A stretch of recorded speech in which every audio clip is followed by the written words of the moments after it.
Hey there, so this is my reflection on the films Lucky and Smoke Signals. And to be totally honest, these were not my favorite films that we've watched throughout the quarter. While I know that they're really rich, have a lot of good content in them, and are highly respected in the film industry, they just were a little bit quirky and existential for my taste. However, I'm glad I had the forced opportunity to watch them. Smoke Signals, particularly, was interesting because I grew up in Sandpoint, Idaho, which is the backyard of Coeur d'Alene. So I grew up with a relatively decent understanding of Native American culture on reservations and how that is passed down generationally and all of the challenges that they are faced with. But this movie, Smoke Signals, gave me a more in-depth understanding of that, assuming that the director presented it correctly. And so I kind of want to look at these films just as they're both kind of reflecting on the meaning of life and death. And I know we've been talking about Ecclesiastes a lot throughout this quarter. I felt like this week it was particularly apparent why we look at films through the lens of Ecclesiastes. And just reading through this lovely book, Useless Beauty, on page 37, it's talking about existentialism. And it says, existentialism begins with the question, who am I in this absurd world moving toward death?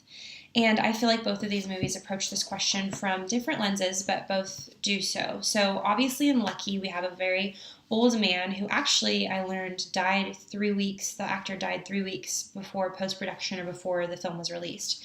So we have this old man who's struggling to define what the meaning of life is in the face of death. He's experiencing fear. He's an atheist, so he's trying to discern the meaning of life and kind of derive the meaning of life from things like the philosophy of realism and all of these different things, and he's asking questions and he's having regrets potentially, and we see him smoking a cigarette, his millionth cigarette, and staring off into the darkness while he listens to, I think, a Johnny Cash song about going off into the darkness. And at the end of the film, we see him walking through the desert and he sees a dead cactus, and out of the cactus are all these little cacti that are alive, new life sprouting out of the dead.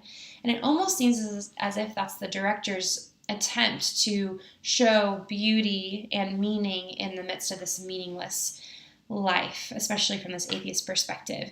That really didn't do the trick for me, and I know it probably wasn't supposed to fully do that, but it was just a really hard movie for me to watch, honestly, because I already am a little bit existential, and I approach life from the lens of faith, and it's still challenging for me sometimes to discern meaning when I'm not looking at everything through the lens of eternity. And so watching that was heart-wrenching, and didn't love that film, but you guys can convince me otherwise. So that's Lucky over there.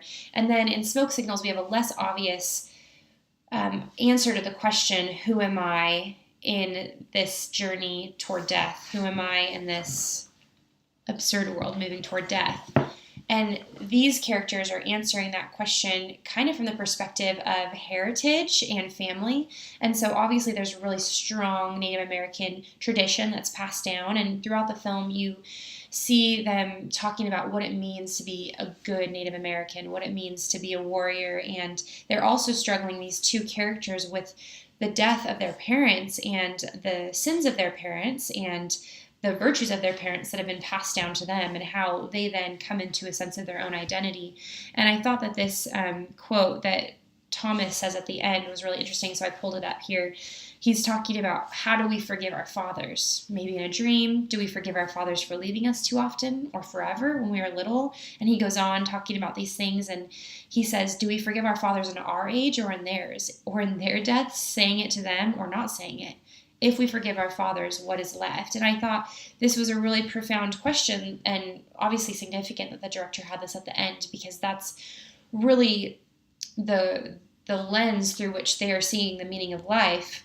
These characters is through the generational blessings and the generational curses and the cyclical habits that are now affecting generations upon generations, and they're trying to discern the meaning of life through that. And so that was pretty interesting, and I would love to hear more of your thoughts, if I'm getting that right, about just the perspective of kind of that existential lens. But both are really addressing death from their own lens of spirituality and neither is really satisfying to me. But yeah, okay, the last thing I wanted to add, because I know I'm out of time, is that in this book, God in the Movies, I think this is a really interesting book. I was reading the introduction. It talks about how film can be this spiritual experience and how people used to go to the movies together. And now, and this is in the intro on XX, now we oftentimes watch movies on our own. And it's true, I watched both of these movies on my own. So the question I'll pose is, if most people are watching movies on their own, especially movies that are this degree of spiritual, they're making comments about the meaning of life, and then we watch those on our own and we don't have a community to interpret those with, then I think it can send us on a really deep existential spiral. And so I just want to hear your thoughts on that. I think it's really interesting that we're having these spiritual experiences and processing the meaning of life in our own bedrooms, and we have nobody to talk to about it, especially if we're not Christians. So anyway, I'll leave you with that, but thanks for making me watch these movies. It was good for me.